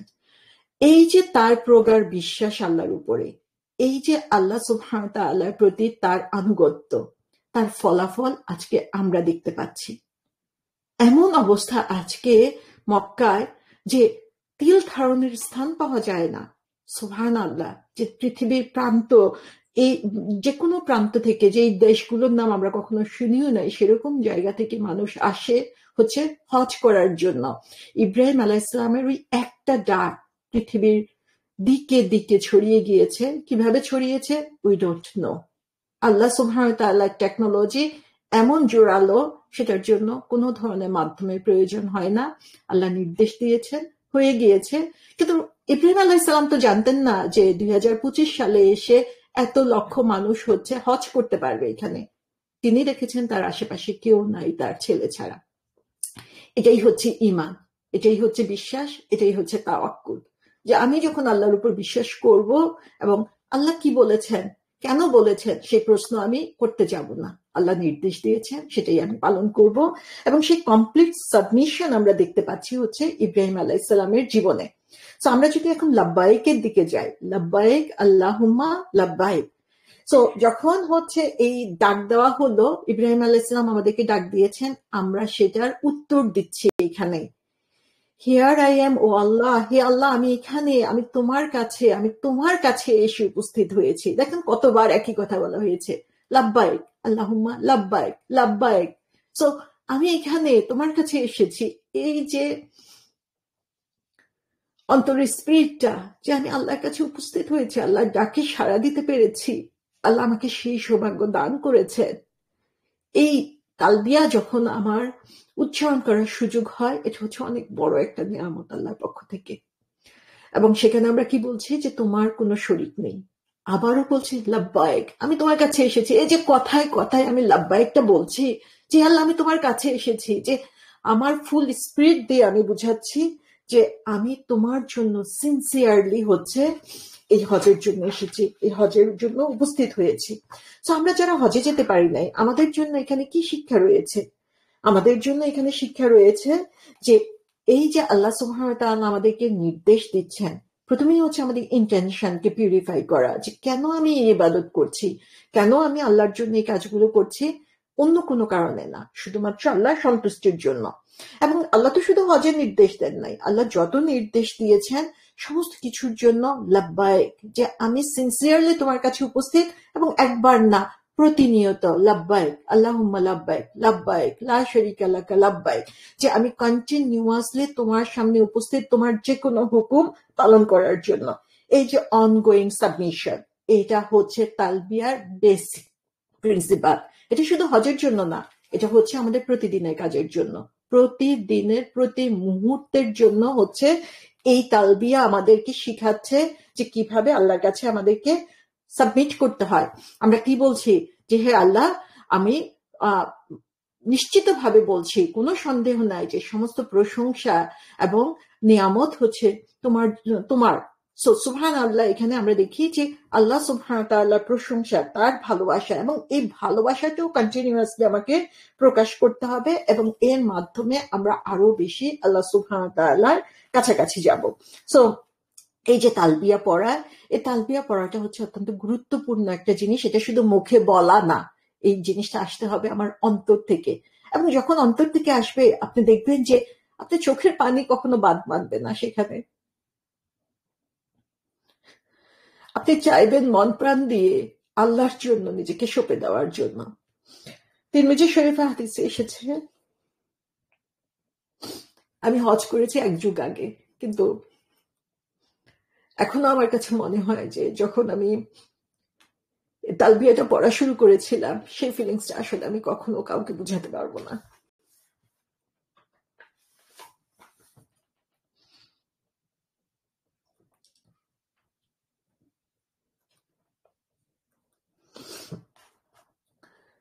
তিরমিজি শরীফে হাদিসে আছে, এমন কোন মুসলিম নাই যারা তালবিয়া পড়ে কিন্তু তার আশেপাশে, তার ডানে কি যা আছে, তার বামে যা আছে, পাথর, মেঘ, যা কিছুই হোক আছে তার আশেপাশে, সমস্ত কিছু তার সাথে তালবিয়া পড়তে থাকে, পূর্ব পশ্চিম সব জায়গায়। তো সুবহানাল্লাহ, যে এই তালবিয়া আমি যখন পড়ি, সে তালবিয়াটা শুধু আমার একার জন্য না, আমার আশেপাশে যারা আছে সবাই এর সাক্ষ্য দিতে থাকে। তো সবাই আসলে প্রতিনিয়ত এটা সাক্ষ্য দিচ্ছে, শুধু আমরা মানুষ যারা গাফেল, তারা এই সাক্ষ্য দিতে ভুলে যায়। তাহলে এই তালবিয়া দিয়ে আমাদের যখন কাজ শুরু হচ্ছে হজের, হজ না করেও আমরা সেই স্পিরিটটা আসলে এখন ধরে রাখতে পারি। একবার নিচে নিচে অন্তর থেকে এই তালবিয়াটা পড়ে দেখেন তো আপনার কেমন লাগে, এবং তার মাধ্যমে আপনার ইন্টেনশন, নিয়তকে শুদ্ধ করে নেন যে জিলহজ মাস আসছে, এর আগেই আমি নিজেকে তৈরি করে নিচ্ছি সিনসিয়ারিটির জন্য, যে একমাত্র আল্লাহ সন্তুষ্টির জন্য আমি যাতে আমার সারা জীবনের কাজগুলো করতে পারি। অনগোয়িং সাবমিশন, এটা বেসিক প্রিন্সিপাল। হজের আরো 3টা বেসিক জিনিস আসলে, সেটা তাওয়াফ, সাই আর জামারাত। তো এগুলো ঘটনা পুরো বলতে গেলে আমাদের প্রচুর সময় লাগবে, কিন্তু তারপরে আমরা দেখি যে এই তাওয়াফের মাধ্যমে আমরা আসলে কি করছি। এই তাওয়াফের মাধ্যমে আমাদের যে কিবলা, সে কিবলার চারপাশে আমরা কন্টিনিউয়াসলি ঘুরছি 7 বার, এবং এর মাধ্যমে আমি আল্লাহকে বুঝাচ্ছি যে আমার সেন্টার, আমার টার্গেট, আমার সমস্ত কিছুর কেন্দ্রবিন্দু এই কাবা। এটা একটা সিম্বলিক জিনিস। আপনারা চিন্তা করেন যে যখন কোভিড এর সময় ছিল, সেই কোভিড এর সময়ে কাবা তখন সেখানে কোনো মানুষ ছিল না, উমরা, হজ সমস্ত কিছু বন্ধ ছিল। সুবহানাল্লাহ। তো আমাদের মনে তখন অনেক কষ্ট লেগেছে যে কিভাবে নির্জন হয়ে গিয়েছে, কেউ নাই কাবাতে এখন, সে জিনিসটা। তো একজন স্কলার এই ব্যাপারে বলেছিলেন যে এটার মাধ্যমে আসলে প্রমাণ হয় যে আমরা আসলে কাবাকে কেন্দ্র করে কাজ করি না। কাবা আমাদের সিম্বল। আমরা যদিও এখন কাবাতে যাচ্ছি না, সিঙ্গল পার্সন কাবাতে নাই এখন, কিন্তু তারপরও আমরা কিন্তু আরো বেশি আল্লাহমুখী হচ্ছি, আল্লাহর কাছে সাহায্য চাচ্ছি। সো কাবাটা একটা সিম্বল, এবং সেই সিম্বলিক জায়গায় যে আমরা যখন তাওয়াফ করছি, তখন আমরা আল্লাহকে বলছি যে হে আল্লাহ, তোমার দেওয়া এই যে ডিরেকশন, সেই ডিরেকশনের বাইরে আমি যাব না, আমি একে কেন্দ্র করে কন্টিনিউয়াসলি আমার জীবনকে পরিচালনা করব। বারবার, 1 বার, 2 বার, 3 বার, 7 বার আমি একই কাজ করছি, এবং এটাই প্রুভ করছি যে আমার জীবনের যা কিছুই হোক না কেন, আমি কেবলামুখী, আমি আমার সেন্টার থেকে, আমার ডিরেকশন থেকে আমি দূরে সরে যাব না। আমরা যখন সাই করছি, সাইয়ের সাথে এত সুন্দর একটা ঘটনা জড়িত রয়েছে। আমরা সবাই জানি সেই ঘটনাটা, যে বিবি হাজারকে যখন ইব্রাহিম আলাইসালাম এমন একটা জায়গায় ফেলে আসলেন, কোনো মানুষ নাই। বিবি হাজারকে একা ছিলেন সেখানে? একা ছিলেন না, তার সাথে তার নিউ বর্ন বেবি ছিল। এবং সেই বেবিটা কে ছিল? যেই বেবি ছিল ইব্রাহিম আলাইসালামের বৃদ্ধ বয়সের সন্তান। সারা জীবন আল্লাহর কাছে কান্না করতে করতে করতে করতে শেষ বয়সে যে সন্তানকে তিনি পেয়েছেন, সেই সন্তান এবং তার মাকে তিনি রেখে আসলেন এমন একটা বিরান জায়গায়, যেখানে মানুষ নাই, খাবার নাই, পানি নাই। এবং সেখানে আমরা দেখি যে ইসমাইল আলাইহিসসালাম যখন কান্না করছেন, ক্ষুধার্ত হয়ে, তৃষ্ণার্ত হয়ে, বিবি হাজেরার কাছে কিচ্ছু নাই তাকে দেওয়ার মতো, তার নিজে খাওয়ার মতো কিছু নাই। তিনি যে তাকে ব্রেস্ট ফিড করবেন, সেই ব্রেস্ট ফিড তিনি করতে পারছেন না, কারণ তার কাছে কোনো পানি নাই, তার খাবার নেই, সে এরকম অবস্থায় তখন একজন মায়ের মনের অবস্থাটা কেমন হয়? এবং সেই মা তখন, আজকে আমরা যখন সাই করি সাফা এবং মারোয়াতে, সেই সাফা এবং মারোয়া আসলে এখন ক্ষয় হতে হতে একদম ছোট হয়ে গিয়েছে, তখন কিন্তু এত ছোট ছিল না। এবং এই সাফা এবং মারোয়াতে আমরা যখন সাই করি, এক মাথা থেকে আরেক মাথায় যেতে আমাদের একবার যেতেই কত কষ্ট হয়ে যায়। আর সেখানে 7 বার হচ্ছে বিবি হাজার সাফাতে উঠেছেন, একবার পানির সন্ধান করেছেন, মারোয়াতে উঠেছেন, পানির সন্ধান করেছেন। এই যে বিবি হাজার এই চেষ্টাটা করলেন, ফার্স্টে আমরা দেখি যে বিবি হাজার কে ছিলেন আসলে। তিনি কিন্তু মুসলিম ছিলেন না আগে। ইব্রাহিম আলাইহিসসালামের সাথে তার বিয়ে হওয়ার পরে তখন তিনি কনভার্টেড হলেন, তখন তিনি মুসলিম হলেন। এবং এই বিবি হাজারের ঘটনাটাকে আল্লাহ সুবহানাহু ওয়া তাআলা কিয়ামত পর্যন্ত হজের মাধ্যমে আমাদেরকে স্মরণ করার ব্যবস্থা করে দিলেন। তার মাধ্যমে আমরা কি দেখতে পাচ্ছি, যে একজন মানুষ যখন কমপ্লিটলি আল্লাহর কাছে ডিভোটেড হয়, যখন কমপ্লিটলি তার কাছে সাবমিট করে, সে একদিনের জন্য মুসলিম হলো না সারা জীবন মুসলিম ছিল, সেটা আল্লাহ দেখার ব্যাপার না। আল্লাহ দেখেন তার সিনসিয়ারিটি, আল্লাহ দেখেন তার আনুগত্য। এবং সেই বিবি হাজারের ঘটনাটা আল্লাহ সুবহানাহু ওয়া তাআলা এমনি ভাবে 5 পিলার্সের একটার মধ্যে আল্লাহ সুবহানাহু ওয়া তাআলা ইনক্লুডেড করে দিয়েছেন। সুবহানাল্লাহ। তা আল্লাহর কাছে আমরা যদি বিলাভড হতে চাই, পছন্দনীয় হতে চাই, সম্মানিত হতে চাই, আমাদের এই সিনসিয়ারিটি শো করতে হবে। এবং বিবি হাজার যখন সাফাতে উঠলেন, মারোয়াতে উঠলেন, আমরা জানি এটা একটা মরুভূমি, এখানে পানির থাকার কোনো সুযোগ নাই। কিন্তু তিনি কি করলেন? তিনি কি বাচ্চাকে কুলে নিয়ে এক জায়গায় বসে বসে কান্নাকাটি করতে থাকলেন যে হ্যাঁ আমি এখানে বসে বসে কান্না করি এবং আল্লাহ চাইলে আমাকে দিয়ে দিবে? সেটা কিন্তু তিনি করেন নাই। তিনি জানেন এখানে পানি নাই, কিন্তু তারপরও তিনি তার আটমোস্ট এফোর্ট দিয়েছেন সেটা পাওয়ার জন্য। যে সাফা মারোয়ায় দৌড়াদৌড়ি করা, আজকে যেখানে পেভড করা, সমস্ত কিছু এত সুন্দর করে তৈরি করে দেওয়া হয়েছে, পাহাড়গুলো নিচু হয়ে গিয়েছে, সেটা করতে যে আমরা অসুস্থ হয়ে যাই, সেটা করার যে কষ্ট সেটা আমরা সহ্য করতে পারি না। আর সেখানে বিবি হাজারের অবস্থাটা আমরা চিন্তা করি, তিনি কি পরিমাণ এফোর্ট সেখানে দিয়েছিলেন। তিনি জানেন এখানে কিছু পাবেন না তিনি, কিন্তু তারপরেও তিনি হাল ছাড়েন নাই, তারপরেও তিনি চেষ্টা চালিয়ে গিয়েছেন, তারপরেও তিনি আল্লাহর উপর হতাশ হন নাই। সুবহানাল্লাহ। এবং তার পুরস্কার হিসেবে আল্লাহ কি দিয়েছেন? জামজাম ওয়াটার। এবং সেই পুরস্কার হচ্ছে এমন অফুরন্ত পানি, যেমন নিয়ামতপূর্ণ পানি, যে পানি কখনো হচ্ছে দূষিত হয় না, যে পানি কখনো হচ্ছে নষ্ট হয়ে যাবে না, যে পানি হচ্ছে আমাদের জন্য, আমাদের স্পিরিচুয়াল এবং ফিজিক্যাল নারিশমেন্টের জন্য অত্যন্ত গুরুত্বপূর্ণ। তো সুবহানাল্লাহ, এটা হচ্ছে আল্লাহর আরেকটা মিরাকল, যে মরুভূমির বুক থেকে যে জামজাম ওয়াটার তিনি দিলেন বিবি হাজারের কারণে, সেই জামজাম ওয়াটার আজকে পর্যন্ত আমাদের সামনে সাক্ষী হয়ে রয়েছে সেই ঘটনার জন্য। তো এখানে আমরা কি দেখি? এখানে আমরা দেখি যে আল্লাহ সুবহানাহু ওয়া তাআলার কাছে কোনো এফোর্টই কিন্তু ক্ষুদ্র না, কোনো এফোর্টই আল্লাহ সুবহানাহু ওয়া তাআলা নষ্ট করে দেন না। আমরা যদি আল্লাহ সুবহানাহু ওয়া তাআলার পথে চলার ব্যাপারে এই পারসিভারেন্স, যে কন্টিনিউয়াসলি লেগে থাকা, সেই লেগে থাকাটা আমরা যদি চালিয়ে যেতে পারি, আল্লাহ অবশ্যই আমাদেরকে পুরস্কার দিবেন। আল্লাহর উপরে তাওয়াক্কুলটা আমাদের একনিষ্ঠ হতে হবে।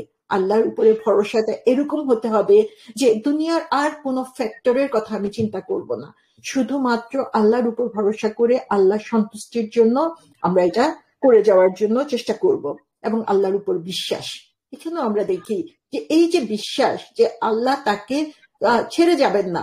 সো এখানে ইব্রাহিম আলাইহিস সালাম যখন হাজারকে ফেলে যাচ্ছিলেন, তখন তিনি তাকে জিজ্ঞাসা করেছিলেন যে এটা আপনি কি আল্লাহর হুকুমে করছেন? ইব্রাহিম আলাইহিস সালাম বললেন যে হ্যাঁ, এটা আল্লাহর হুকুম। বিবি হাজার আর একটা শব্দ উচ্চারণ করলেন না, তিনি এটা মেনে নিলেন। আমরা একবার চিন্তা করতে পারি যে আমাদেরকে যদি এরকম একটা পরিস্থিতির সম্মুখীন হতে হতো, আমরা কি করতাম তার রেসপন্সে? সো এই সমস্ত কিছুই হচ্ছে আমাদের জন্য শিক্ষণীয়। তাওয়াফ এবং সাই এই জন্য আল্লাহ সুবহানাহু ওয়া তাআলা রাখেন নাই যে তুমি হজে যাবা, কন্টিনিউয়াসলি কিছুক্ষণ দৌড়িয়ে চলে আসবা, বরং আমাদের কাজ হচ্ছে আমরা চিন্তা করব এর বিহাইন্ডে কি আছে। আমরা চিন্তা করব যে এর মাধ্যমে আল্লাহ সুবহানাহু ওয়া তাআলা আমাদেরকে কি শিক্ষা দিয়েছেন। সেটার জন্য আমাকে মক্কাতে যেতে হবে এমন কোনো কথা নেই। এই শিক্ষা আমি আমার বাস্তব জীবনে, প্রতিদিনের জীবনে অ্যাপ্লাই করতে পারি, এবং সেই অ্যাপ্লিকেশনটা যদি আমি করতে পারি, সে হজের যেই শিক্ষা, হজ থেকে যে রিওয়ার্ড পাওয়ার কথা, এক্সাক্ট হজের রিওয়ার্ড আমরা পাবো না, কিন্তু সেই শিক্ষা ফলো করার কারণে যেভাবে আমাদের মুসলিম হিসাবে আল্লাহ সুবহানাহু ওয়া তাআলা পুরস্কৃত করার কথা, সেটা আমরা অবশ্যই পেয়ে যাব। এবং তারপরে আমরা দেখি যে আরেকটা জিনিস ছিল জামারাত, যে পাথর ছুঁড়ে মারা। সুবহানাল্লাহ, আপনি যখন দেখবেন যে মানুষ পাথর ছুঁড়তে গিয়েছে, মনে হচ্ছে যে সে পাথর তো ছুঁড়ে, তার সাথে সাথে জোতা যা আছে হাতের কাছে সমস্ত কিছু ছুঁড়ে, যে এখন সে শয়তানের এগেনস্টে লেগে গিয়েছে, শয়তানকে সে যে কোনো ভাবেই হোক ধ্বংস করবে। এই শয়তান আমাদের সাথে কন্টিনিউয়াস আছে, প্রতিদিন প্রতি রাত আমাদের সাথে এই শয়তান আছে। তখন আমার এই ইগো কোথায় থাকে, তখন আমার এই স্পিরিট কোথায় থাকে? কেন জামারাতে যে এই পাথর মারার মাধ্যমে শয়তানকে আমার অপদস্থ করতে হবে? এই শয়তানকে তো আমার প্রতিনিয়ত হচ্ছে দূরে সরিয়ে দেওয়ার কথা। সো এই শয়তানকে দূরে সরিয়ে দেওয়ার একটা সিম্বলিক অ্যাকশন হচ্ছে এই জামারাত। এবং সেটা কখন হয়েছিল? আমরা জানি যে যখন ইব্রাহিম আলাইহিসসালামকে স্বপ্নে দেখানো হলো ইসমাইল আলাইহিসসালামকে কোরবানি দেওয়ার জন্য, ইসমাইল আলাইহিসসালামকে ইব্রাহিম আলাইহিসসালাম জিজ্ঞাসা করলেন যে আল্লাহ সুবহানাহু ওয়া তাআলা আমাকে এই ধরনের একটা নির্দেশ দিয়েছে, তোমার কি মতামত? ইসমাইল আলাইহিসসালাম যদি বলতেন যে না, আপনি এটা করতে পারবেন না, ইব্রাহিম আলাইহিসসালাম কি সেটা করতেন? অবশ্যই তিনি আল্লাহর নির্দেশ শুনতেন, কিন্তু তারপরেও তিনি কনসাল্ট করেছেন ছোট একটা বাচ্চার সাথে।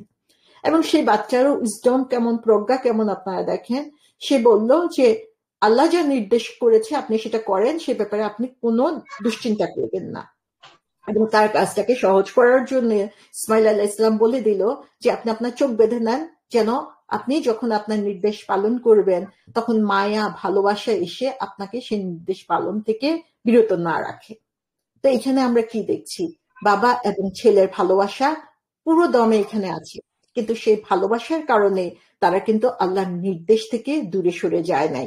একজন আরেকজনকে হেল্প করছে, একজন আরেকজনকে অনুপ্রাণিত করছে, যেখানে নিজের জীবন হচ্ছে এখানে শেষ হয়ে যাচ্ছে।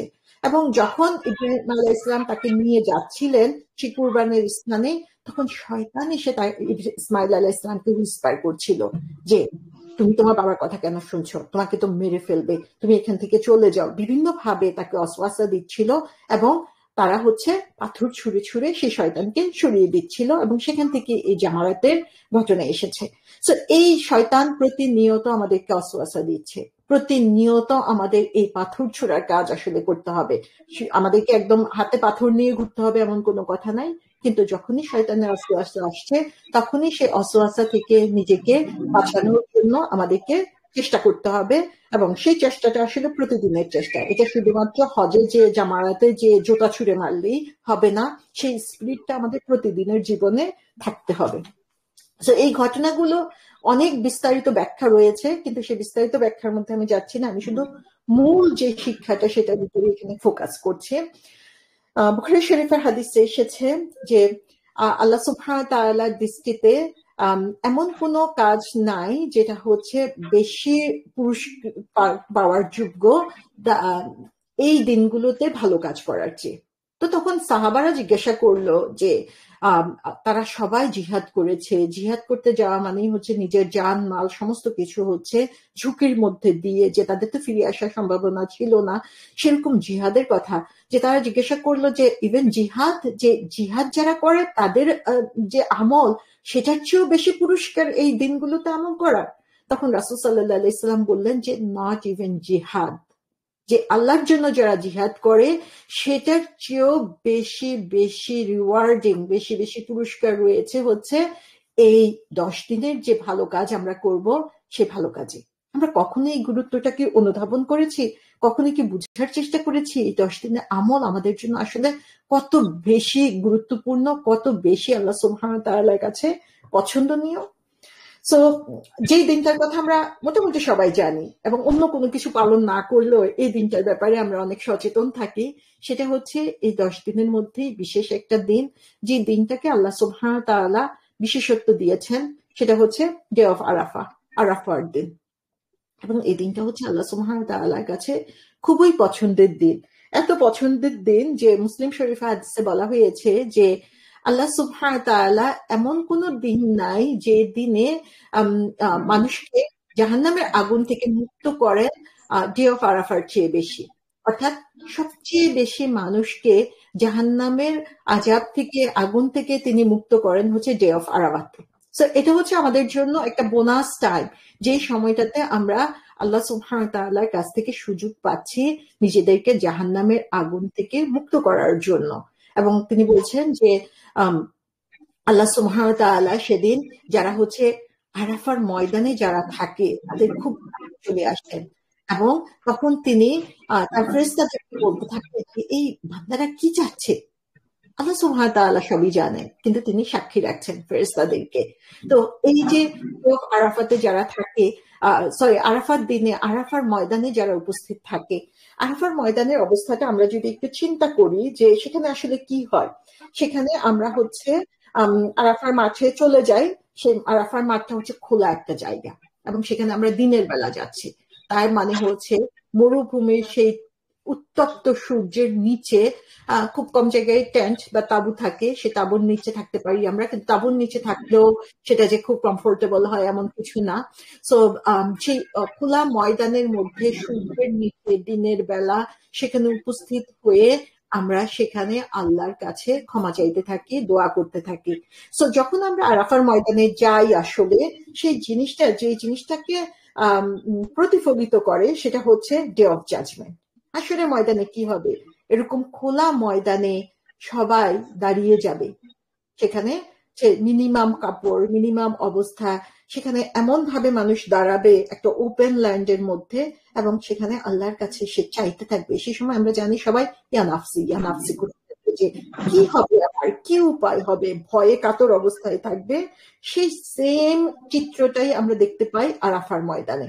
এবং আল্লাহ সুবহানাহু ওয়া তাআলা আমাদেরকে এই একটা পিকচার আমাদের সামনে তুলে ধরছেন এখানে। যারাই হচ্ছে আরাফার ময়দানে দাঁড়াবে তাদের মনে এই জিনিসটা আসবে যে আমি এই খোলা ময়দানে আল্লাহর সামনে দাঁড়িয়ে রয়েছি, আর কোনো কিছু আমার চিন্তা ভাবনার মধ্যে নাই, এবং সমস্ত ফোকাস হচ্ছে আমার এই আল্লাহর প্রতি, আল্লাহর কাছে ক্ষমা চাওয়ার প্রতি, আল্লাহর কাছে দোয়া চাওয়ার প্রতি। আর আমরা যারা হজে যাচ্ছি না তাদের জন্য কি, তাদের জন্য ইম্পর্টেন্ট হচ্ছে এই 9 তারিখে, 9th জিলহজে হচ্ছে রোজা রাখা, এবং যত বেশি পারা যায় হচ্ছে দোয়া করা। আর এ ব্যাপারে মুসলিম শরীফের একটা হাদিসে এসেছে যে যে হচ্ছে জিলহজ মাসের 9 তারিখে রোজা রাখে, আল্লাহ সুবহানাহু ওয়া তাআলা তার আগের এবং পরের বছরের গুনাহ মাফ করে দেন। সুবহানাল্লাহ। আমরা এখানে দেখি যে ডাবল রিওয়ার্ড এখানে, যে আমরা যদি এই 9th অফ জিলহজ আরাফার দিনে রোজা রাখি, তাহলে হচ্ছে আল্লাহ আমাদের আগের এবং পরের গুনাহ মাফ করে দিবেন। তো সুবহানাল্লাহ, এই দিনটা হচ্ছে সিনসিয়ার রিপেন্টেন্স, যে আল্লাহর কাছে খাঁটি দিলে তওবা করা এবং আল্লাহর সাথে স্পিরিচুয়াল কানেকশন তৈরি করা, এটাই হচ্ছে এই দিনের মেইন টার্গেট। এবং যখন আমরা এটা করতে পারবো, তখনই আল্লাহ সুবহানাহু ওয়া তাআলার কাছ থেকে এই রিওয়ার্ডটা আমরা পাবো। ইবনে কাসিরের একটা ঘটনা এসেছে যেখানে বলা হয়েছে যে একজন ইহুদি লোক একবার ওমর রাদিয়াল্লাহু আনহুকে বললেন যে, হে বিশ্বাসীদের লিডার, যে আপনাদের কোরআনের মাঝে এমন একটা আয়াত রয়েছে যেটা আপনারা সবাই সবসময় পড়ে থাকেন, এবং যে এটা যদি আমাদের উপরে নাজিল হতো, তাহলে আমরা হচ্ছে এই দিনটাকে একটা ডে অফ সেলিব্রেশন হিসেবে নিতাম, যে আমরা পার্টি দিতাম যে এরকম একটা আয়াত যদি আমাদের উপরে নাজিল হতো। তখন ওমর রাদিয়াল্লাহু আনহু জিজ্ঞাসা করলেন কোন আয়াতটা। তখন তিনি বললেন যে এটা হচ্ছে সূরা মায়দার 3 নম্বর আয়াত, যেখানে আল্লাহ সুবহানাহু ওয়া তাআলা বলছেন যে এই সেই দিন যেদিন আমি তোমাদের জন্য তোমাদের দিনকে পারফেক্ট করেছি, এবং আমি তোমাদের উপরে আমার নিয়ামতকে সম্পূর্ণ করেছি, এবং আমি ইসলামকে তোমাদের জন্য দিন হিসাবে মনোনীত করেছি। সো ওমর রাদিয়াল্লাহু আনহু তখন বললেন যে আল্লাহর শপথ, আমি জানি ঠিক কখন কোথায় এই আয়াতটা নাজিল হয়েছিল রাসূল সাল্লাল্লাহু আলাইহি ইসলামের উপরে। এটা ছিল আরাফার দিনের সন্ধ্যাবেলা, এটা ছিল শুক্রবারে। সুবহানাল্লাহ, যে ওমর রাদিয়াল্লাহু আনহু সেখানে উপস্থিত ছিলেন, তিনি এত বেশি এক্সাইটেড হয়ে গেলেন যে এই দিনে এই আয়াতটা নাজিল হওয়ার মাধ্যমে আল্লাহ সুবহানাহু ওয়া তাআলা আমাদের জন্য ইসলামকে দিন হিসাবে, পূর্ণ দিন হিসাবে মনোনীত করেছেন, আমাদের উপর তার নিয়ামতকে তিনি সম্পূর্ণ করেছেন, যে এই দিনকে আমরা পেয়েছি। আমরা এই নিয়ামতটা পেয়েছি, কিন্তু এই নিয়ামতের শুকরিয়া আমরা আসলে কি আদায় করতে পারছি? আমরা কি এই নিয়ামতটাকে বুঝতে পারছি যে এটা কত বড় নিয়ামত আমাদের জন্য? এ ব্যাপারে আরেকটা হাদিসে রয়েছে, বলা হয়েছে যে সবচেয়ে সুন্দরতম দোয়া হচ্ছে আরাফার দিনের দোয়া। এবং আমি এবং আমার আগের যে নবীরা এসেছে তারা যা কিছু চেয়েছে তার মধ্যে এটা হচ্ছে উত্তম। এবং তারা সেখানে বলতে থাকে লা ইলাহা ইল্লাল্লাহ, লা ইলাহা ইল্লাল্লাহু ওয়াহদাহু লা শারীকা লাহু, লাহুল মুলকু ওয়া লাহুল হামদু ওয়া হুয়া আলা কুল্লি শাইইন কাদির। তাহলে আরাফার দিনের দোয়াটা হচ্ছে এক্সেলেন্ট দোয়া, এবং সেই দোয়াটা যে রাসূল সাল্লাল্লাহু আলাইহি ওয়াসাল্লাম অনেক সময় অনেক দোয়া করেছেন, যেগুলো কোনো রিপোর্ট নাই, যেগুলো আমাদেরকে বলে দেওয়া হয় নাই, কিন্তু আরাফার দিনের জন্য একটি স্পেশাল দোয়া আমাদেরকে বলে দিয়েছেন। সেটা হচ্ছে লা ইলাহা ইল্লাল্লাহ ওয়াহদাহু লা শারীকা লাহ, লাহুল মুলকু ওয়া লাহুল হামদু ওয়া হুয়া আলা কুল্লি শাইইন কাদির। যে আল্লাহ ছাড়া কোনো উপাস্য নাই, এবং আল্লাহ ছাড়া কোনো আল্লাহই হচ্ছে একমাত্র, আল্লাহ ছাড়া আর কোনো মাবুদ নাই, ওয়াহিদাহু লা শারীকা লাহু, এবং তিনি হচ্ছেন একমাত্র মাবুদ যার সাথে কোনো শরীক নাই, লাহুল মুলক, তার জন্যই হচ্ছে সমস্ত কিংডম, সমস্ত কিছু রাজত্ব তার হাতে, লাহুল হামদ, তার জন্যই হচ্ছে সমস্ত প্রশংসা, ওয়া হুয়া আলা কুল্লি শাইইন কাদির, এবং তিনি হচ্ছেন সবকিছুর উপরে ক্ষমতাবান। সুবহানাল্লাহ। সো এটা হচ্ছে মোস্ট প্রেফার্ড দোয়া আরাফার দিনের জন্য।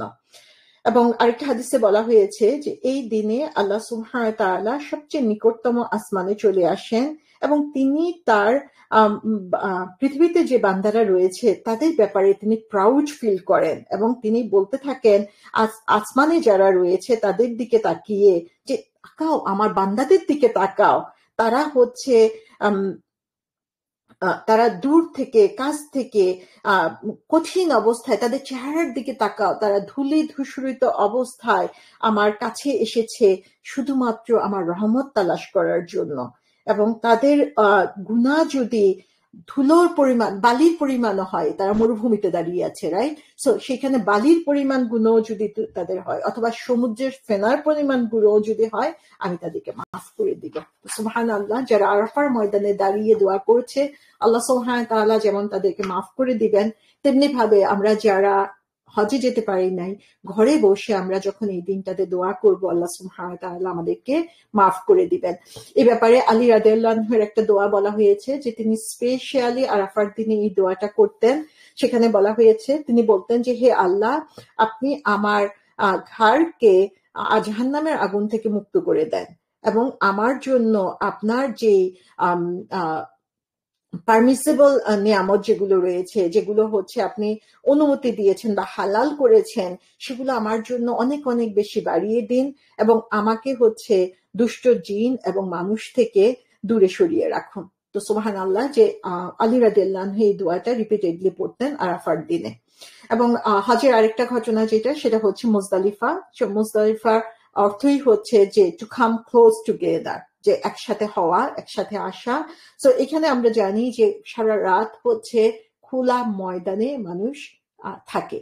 তো এখানেও আমরা দেখি যে এই যে আমরা বাড়ি গাড়ি, লাক্সারিয়াস লাইফ নিয়ে ব্যস্ত জীবন কাটিয়ে দেই, সেখান থেকে বের হয়ে মুজদালিফায় যখন মানুষ যায়, খোলা আকাশের নিচে অবস্থান করে, তখন সে দেখতে পায় যে তার যে ক্ষুদ্রত্ব সেটা সে উপলব্ধি করতে পারে, এবং সেখানে আল্লাহ সুবহানাহু ওয়া তাআলার কাছে নিজেকে সঁপে দেওয়ার যে অনুভূতি, সেই জিনিসটা তার মধ্যে আসে। এবং সেখানে এমন একটা অবস্থার মধ্যে সে থাকে, সেখানে ধনী গরিব, রাজা বাদশাহ, সাদা কালো কোনো ধরনের পার্থক্য সেখানে থাকে না।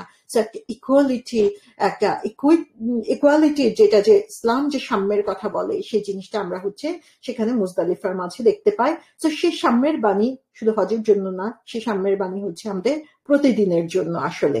এবং তারপরে আমরা জানি যে ডে অফ কোরবানি, যেটা আমরা দেখেছি যে রাসূল সাল্লাল্লাহু আলাইহি ওয়াসাল্লাম বলেছেন যে আল্লাহ সুবহানাহু ওয়া তাআলার কাছে হচ্ছে সবচেয়ে উত্তম দিন হচ্ছে ইয়ামুন নাহার, যে কুরবানির দিন। তার কারণ হচ্ছে যে কুরবানির দিন যদি আমরা এটা ফিল করি না, আমরা কুরবানির দেওয়া, কুরবানির মাংস গোছানো এবং আনন্দ করার মাঝে দিনটাকে পার করে দেই, কিন্তু it's one of the day of first 10 days of জিলহজ, এটা আমাদেরকে মনে রাখতে হবে। তো এই দিনের ইবাদত হচ্ছে অত্যন্ত গুরুত্বপূর্ণ। এবং কুরবানি কোত্থেকে এসেছে সেটা আমরা আগে আলাপ করেছি, যে ইব্রাহিম আলাইহিস সালাম তার নিজের সন্তানকে কুরবানি দিতে প্রস্তুত হয়ে গিয়েছিলেন আল্লাহর নির্দেশে। আমরা আমাদের সম্পদ, সন্তান, আমাদের ইগো, আমাদের যা কিছু রয়েছে সমস্ত কিছুকে আল্লাহর সন্তুষ্টির জন্য কোরবানি দিতে কতটুকু প্রস্তুত রয়েছে সেটা আমাদেরকে চিন্তা করতে হবে। এই যে ইব্রাহিম আলাইসালামের লিগেসি, এই যে ইব্রাহিম আলাইসালাম আমাদেরকে শিক্ষা দিয়েছেন, সেই শিক্ষাটা হচ্ছে আনুগত্যের শিক্ষা, সেই শিক্ষাটা হচ্ছে সাহসের শিক্ষা, সেটা হচ্ছে আল্লাহর উপর বিশ্বাসের শিক্ষা। আমরা কতটুকু আল্লাহ সুবহানাহু ওয়া তাআলার উপরে এভাবে পরম ভাবে নির্ভর করতে পারছি। সো এখানে আপনারা দেখবেন আহমদ শরীফে হাদিসটা আমি এখানে শেয়ার করেছি, যেখানে বলা হয়েছে যে বেস্ট ডে উইথ আল্লাহ হচ্ছে ইয়ামুন নাহর, দ্য ডে অফ স্যাক্রিফাইস, এবং তারপরে হচ্ছে ইয়াম আল কার, তার মানে হচ্ছে এরপরে যে দিনগুলো ফলো করে এবং তখন হাজিরা হচ্ছে মিনাতে অবস্থান করতে থাকে। সো এখন আমাদের যেটা প্রশ্ন সেটা হচ্ছে যে এই যে ইব্রাহিম আলাইসালামের লিগাসি ধরে হজের যে সিস্টেমটা আল্লাহ সুবহানাহু ওয়া তাআলা আমাদেরকে দিয়ে দিয়েছেন, এখানে আমরা দেখি যে তার শিক্ষা প্রতিটা পরতে পরতে রয়েছে। ইব্রাহিম আলাইসালাম একা তার সন্তানকে নিয়ে যেই কাজটা শুরু করে দিয়েছিলেন সেটা এখন বিলিয়ন বিলিয়ন মুসলমান ফলো করছে। তার যে লিগেসি, তিনি যে কর্মপন্থা দিয়েছিলেন, যে শিক্ষা আমাদের দিয়েছিলেন, শুধুমাত্র আল্লাহর উপর ভরসা করার কারণে আল্লাহ সেই শিক্ষাকে কিয়ামত পর্যন্ত ধরে রাখবেন। আমরা কি লিগেসি রেখে যাচ্ছি আমাদের পিছনে? আমরা কি করছি? আমরা কি পারছি ইব্রাহিম আলাইসালামের সেই শিক্ষাকে নিজেদের জীবনে গ্রহণ করতে এবং সেটাকে আমল করতে? সেটা আমরা কি পারছি সেটা অন্যদের মাঝে ছড়িয়ে দিতে? আমাদের আসলে আরো বেশি করে ইব্রাহিম আলাইসালাম সম্পর্কে জানা দরকার। আমাদের আরো বেশি করে শিখা দরকার যে কিভাবে একদম চোখ বন্ধ করে আল্লাহকে বিশ্বাস করা যায়। ইব্রাহিম আলাইসালামের জীবনের প্রথম থেকে শুরু করে আমরা দেখব যে একটার পর একটা পরীক্ষা তিনি গিয়ে গিয়েছেন, কোনোদিন তিনি একটা প্রশ্ন করেন নাই আল্লাহ সুবহানাহু ওয়া তাআলাকে। আজকে আমরা প্রতিটা ব্যাপারে চুন থেকে পান খসলেই আমরা আল্লাহর কাছে অভিযোগ করা শুরু করি। আমরা প্রতিটা ব্যাপারে আল্লাহকে প্রশ্নবিদ্ধ করতে থাকি, প্রতিটা ব্যাপারেই আমরা লজিক খুঁজতে যাই। ইব্রাহিম আলাইসালাম লজিক খুঁজেন নাই, তিনি আল্লাহর উপরে এমন ভাবে নিজেকে সমর্পণ করে দিয়েছিলেন যে তিনি বলেছেন এবং তিনি সেটাকে নিঃসংকোচে ফলো করে গিয়েছেন। আমরা কি পারছি ইব্রাহিম আলাইসালামের সঠিক অনুসারী হতে? তো শেষ মুহূর্তে আমি খুব সংক্ষেপে বলবো যে ফার্স্ট 10 days অফ জিলহজে আমরা তাহলে কি করতে পারি। অবশ্যই এতক্ষণ পর্যন্ত যেগুলো বলেছি সেটা হচ্ছে ফাউন্ডেশন। এই চিন্তা, এই বিশ্বাস, এটা আমাদের মন এবং মগজে আলোড়ন সৃষ্টি করতে হবে। সেটাকে বেসিক ফাউন্ডেশন হিসাবে রেখে এখন আমরা দেখব যে প্র্যাকটিক্যালি আমরা কি কাজগুলো এখানে করতে পারি যেগুলো আমাদেরকে এই বেস্ট ডেজ গুলোতে বেস্ট অ্যাকশন করার সুযোগ করে দিবে। সো আমাদের অ্যাকশন প্ল্যান কি হবে? First of all, do not seen. যেটা বলেছি সেক্রেট মান্থে সবচেয়ে গুরুত্বপূর্ণ যেটা হচ্ছে গুনাহ থেকে বিরত থাকা। আর যেহেতু এই 10 দিন আল্লাহর কাছে হচ্ছে সবচেয়ে পছন্দের 10 দিন, এই 10 দিনে সবচেয়ে বড় প্রায়োরিটি হবে যে কোনো গুনাহ আমি করব না। সুবহানাল্লাহ। প্রত্যেকটা ছোট বড় যে কোনো গুনাহ থেকে নিজেকে কিভাবে আগলিয়ে রাখা যায়, দূরে সরিয়ে রাখা যায়, সেটার জন্য আমাদেরকে চেষ্টা করতে হবে। মিথ্যা কথা বলা, গীবত করা, তারপরে হচ্ছে অন্যের অধিকার নষ্ট করা, অন্যের সাথে সম্পর্ক নষ্ট করা, আত্মীয় স্বজনের সাথে সম্পর্ক নষ্ট করা, টাকা পয়সার ব্যাপারে হচ্ছে অসৎ পন্থা অবলম্বন করা। প্রত্যেকটা জিনিসই আসলে আমরা হয়তোবা চুরি, ডাকাতি, খুন করা এগুলোর কথা চিন্তা করছি, অথচ প্রতিদিনে প্রতিটা মুহূর্তে আমরা যে কত গুনাহ করে ফেলি সেগুলোর ব্যাপারে আমরা সচেতন হই না। সো গুনাহ থেকে বেঁচে থাকা হচ্ছে আমাদের নাম্বার 1 অ্যাকশন। নাম্বার 2 হচ্ছে কোনো ধরনের ফরজ কাজ যাতে মিস না হয়ে যায়। দেখা যায় যে আমরা ইবাদত করতেই থাকি, ফরজ নামাজ মিস হয়ে যাচ্ছে, সারা রাত ইবাদত করে ফজরের নামাজ মিস হয়ে যাচ্ছে। সো কোনো ধরনের ফরজ যাতে মিস না হয়। আমি যদি রেগুলার না হয়ে থাকি ফরজে, আমি এখন থেকে ফরজ নামাজগুলো অন্তত রেগুলার পড়ার জন্য চেষ্টা করব। আমার ফরজ কাজগুলো যাতে আমার কাছ থেকে কোনোভাবে ছুটে না যায় এবং যে সেই ফরজ কাজগুলো আরো সুন্দরভাবে কিভাবে করা যায় সেটার জন্য চেষ্টা করব। এবং যখন আমার ফরজগুলো সুন্দরভাবে আমার হয়ে যাবে, আমি সেগুলো রেগুলার করতে পারছি, তখন সেগুলোকে সৌন্দর্যমণ্ডিত করার জন্য আমি নফল, সুন্নত সেগুলোর প্রতি মনোযোগ দিব। এই 10 দিনের জন্য স্পেশাল ইবাদত, স্পেশালি হচ্ছে জিকির, সো অন্য কাজগুলো তো আমরা বেসিক কাজগুলো করব, কিন্তু আমরা আমাদের জিকিরের পরিমাণকে বাড়িয়ে দিব, যেটা আমরা আগে একটা হাদিস উল্লেখ করেছি যে আল্লাহর কাছে সবচেয়ে পছন্দনীয়, সবচেয়ে রিওয়ার্ডিং হচ্ছে এই 10 দিন। এজন্য রাসূল সাল্লাল্লাহু আলাইহি ওয়াসাল্লাম বলেছেন তোমরা বেশি করে হচ্ছে তাহলিল, তাকবীর এবং তাহমিদ করো। তার মানে আমরা একটা জিকির আছে যেটা আমরা একসাথে করে ফেলতে পারি, সুবহানাল্লাহি আলহামদুলিল্লাহি লা ইলাহা ইল্লাল্লাহু আল্লাহু আকবার, সমস্ত কিছু কভার হয়ে যাচ্ছে এটার মধ্যে। এটাকে আমরা যতবার পারি হচ্ছে পড়তে থাকবো। আবার আরেকটা জিকির হচ্ছে লা ইলাহা ইল্লাল্লাহু ওয়াহদাহু লা শারীকা লাহু লাহুল মুলকু ওয়া লাহুল হামদু ওয়া হুয়া আলা কুল্লি শাইইন কাদির। বলা হয়েছে এই জিকিরটা কেউ যদি 100 বার পরে দিনে, তাহলে হচ্ছে 10টা দাস মুক্ত করার সোয়াব, 100টা গুনাহ মাফ হয়, 100টা সোয়াব লেখা হয়, এবং আরেকটা কি জানে ছিল, আমি এই মুহূর্তে ভুলে গিয়েছি। সুবহানাল্লাহ 100 বার যদি আমরা এই দোয়াটা পড়তে পারি, তাহলে হচ্ছে যে এর রিওয়ার্ড হচ্ছে কত বেশি। তো আমরা যদি তার চেয়েও বেশি পড়তে পারি, ওয়াই নট। সো জিকির আমরা হয়তোবা অন্য কাজগুলো করার ফাঁকে ফাঁকে, যেমন হচ্ছে আমি ড্রাইভ করছি তখন আমি জিকির করতে পারছি, আমি রান্না করছি জিকির করতে পারছি, আমি কাপড় গোছাচ্ছি জিকির করতে পারি, আমি বাগানে কাজ করছি জিকির করতে পারি, আমি বাচ্চাকে খাওয়াচ্ছি জিকির করতে পারি। সো যখনই যেই জায়গাগুলোই আমি গ্যাপ দেখবো, আমার জিহ্বা যাতে থেমে না থাকে, আমি কন্টিনিউয়াসলি জিকির করতে থাকবো। তারপরে যে জিনিসটা ফাস্টিং। সো রাসূল সাল্লাল্লাহু আলাইহি ওয়াসাল্লাম হচ্ছে এই শেষ 10 দিনের মধ্যে 9 দিনই তিনি রোজা রাখতেন, কখনো কন্টিনিউয়াসলি রেখেছেন, কখনো ছেড়ে ছেড়ে রেখেছেন। সো 9 দিনের মধ্যে সম্ভব হলে 9 দিন, সম্ভব না হলে মাঝে মাঝে, কিন্তু ডে অফ আরাফার দিনের রোজাটা আমাদের যাতে মিস না হয় সে ব্যাপারে আমাদেরকে খেয়াল রাখতে হবে।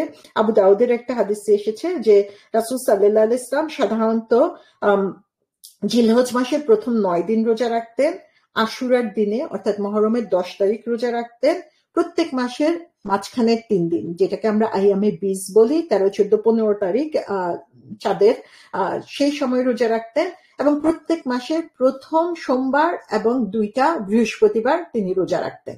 সো আমরা সেগুলো প্র্যাকটিস করতে পারি এই 10 দিনের মধ্যে, 9 দিনের মধ্যে, অথবা 9 তারিখ ডে অফ আরাফা যাতে আমাদের কোনোভাবে মিস না হয়ে যায় সেটার জন্য আমরা চেষ্টা করব। তো ভালো কাজের মধ্যে আমরা আর কি করতে পারি, বেশি বেশি করে কোরআন পড়তে পারি। কোরআনের মধ্যে মোস্ট রিওয়ার্ডিং যেগুলো, সেগুলো আমরা করতে পারি। কোরআন বুঝে পড়া, কোরআন তেলাওয়াত করা, কোরআন অর্থ সহ পড়া। সো কোরআনের সাথে নিজেকে কানেক্টেড করে নেওয়া। তারপরে আমরা সাদাকা দিতে পারি, এই সময় আমরা বেশি বেশি করে সাদাকা দিব, এবং যত বেশি পারা যায় আল্লাহ সন্তুষ্টি হাসিলের জন্য চেষ্টা করবো, যার যতটুকু সামর্থ্য রয়েছে। সো এখন মাশাআল্লাহ অনেক অ্যাপ রয়েছে, অনেক ধরনের সিস্টেম রয়েছে, যেখানে আপনি হচ্ছে ডেইলি সাদাকা দিতে পারবেন, যেটা আপনার মনে করে করে দিতে হচ্ছে না। আপনি প্রথমে নিয়ত করে তাদের সাথে প্রোগ্রামে অ্যাড করে দিলেন, এবং সেখানে আপনি হচ্ছে প্রতিদিন আপনি $1 করে দেন, $5 করে দেন, $10 করে দেন, কিন্তু প্রতিদিনই হচ্ছে একটু একটু করে সাদাকা করার জন্য চেষ্টা করে যান। তাহাজ্জুদের নামাজ পড়া। সো রাতের শেষ তৃতীয়াংশে আল্লাহ সুবহানাহু ওয়া তাআলা আমাদের সবচেয়ে কাছে চলে আসেন এবং আমাদেরকে আহ্বান করতে থাকেন, কে আছে এমন যে আমার কাছে চাইবে আমি তাকে দিয়ে দিব, কে আছে এমন যে আমার কাছে ক্ষমা চাইবে আমি তাকে ক্ষমা করে দিব। সো আল্লাহর কাছে চাইতে হলে এর চেয়ে সুন্দর সময় আসলে আর হয় না, সেই সময়টা আমরা কাজে লাগাবো। এই সময় আমরা বেশি বেশি করে তওবা করব এবং বেশি বেশি করে আল্লাহর কাছে ক্ষমা চাইব, এবং দোয়া দোয়া দোয়া, যে আরাফার দিনের দোয়া, সেটার কথা আসলে বলে শেষ করা যাবে না। এত সিগনিফিক্যান্ট, এত সুন্দর এই সময়ের দোয়া, যে এই আরাফার দিনের কাজ একটাই, সেটা হচ্ছে আল্লাহর কাছে দোয়া করা আসলে। এবং আরাফার দিনের দোয়া যে কিভাবে কবুল হয়ে যায় আপনি চিন্তাই করতে পারবেন না। সো ইখলাসের সাথে আল্লাহর উপর সম্পূর্ণ ভরসা করে দোয়া, এবং ঈদের নামাজ। সো আমরা দেখেছি ইয়ামুন নাহর হচ্ছে বেস্ট ডে বলা হয়েছে। সো এই দিনটাকে, ঈদের নামাজ এবং ঈদের দিনটাকে আমরা কিভাবে ইবাদতে পরিপূর্ণ করতে পারি সেই চেষ্টা আমরা করব, এবং যাদের সামর্থ্য রয়েছে তারা কোরবানি দেওয়া। সো এই কোরবানি দেওয়ার ব্যাপারে আমার যার যতটুকু সামর্থ্য রয়েছে সেই কোরবানি আমি দেওয়ার জন্য চেষ্টা করব, এবং অবশ্যই এর পিছনের যে স্পিরিট রয়েছে সেই স্পিরিটের কথা আমরা খেয়াল করব। তো সবশেষে যে জিনিসটা না বললেই না, সেটা হচ্ছে যে আমাদেরকে দোয়া। সো আমাদেরকে হচ্ছে বেশি বেশি বেশি বেশি করে দোয়া করতে হবে, এবং সেই দোয়াটাই হচ্ছে আল্লাহ সুবহানাহু ওয়া তাআলা আমাদের কাছ থেকে আশা করছেন। সো আল্লাহ সুবহানাহু ওয়া তাআলা আমাদেরকে সুযোগ করে দিন আমরা যেন এই জিলহজ মাসের যে অফুরন্ত নিয়ামতের কথা জানলাম, আগে জানতাম হয়তোবা, সেটাও আমরা আবার রিমাইন্ডার করে নিলাম নিজেদেরকে, সেই নিয়ামতটাকে আমরা যাতে সঠিকভাবে কাজে লাগাতে পারি। আমরা সবাই যার যার দেশ অনুযায়ী সময়টা, ক্যালেন্ডারটা চেক করে নিব যে কখন থেকে জিলহজ মাস শুরু হচ্ছে। মাগরিবের নামাজের সময় থেকে হচ্ছে দিন শুরু হয়ে যায় আরবিক ক্যালেন্ডারে। সো আমরা সেই সময় থেকে প্রতিটা মুহূর্তকে কাজে লাগানোর জন্য চেষ্টা করবো ইনশাআল্লাহ, এবং আল্লাহ সুবহানাহু ওয়া তাআলা আমাদের এই ইবাদতগুলোকে কবুল করে নিন। ওমা তাওফিক ইল্লা বিল্লাহ। আসসালামু আলাইকুম ওয়া রাহমাতুল্লাহ। ওয়ালাইকুম আসসালাম ওয়া রাহমাতুল্লাহ। আমি রেকর্ডিংটা অফ করে দেই।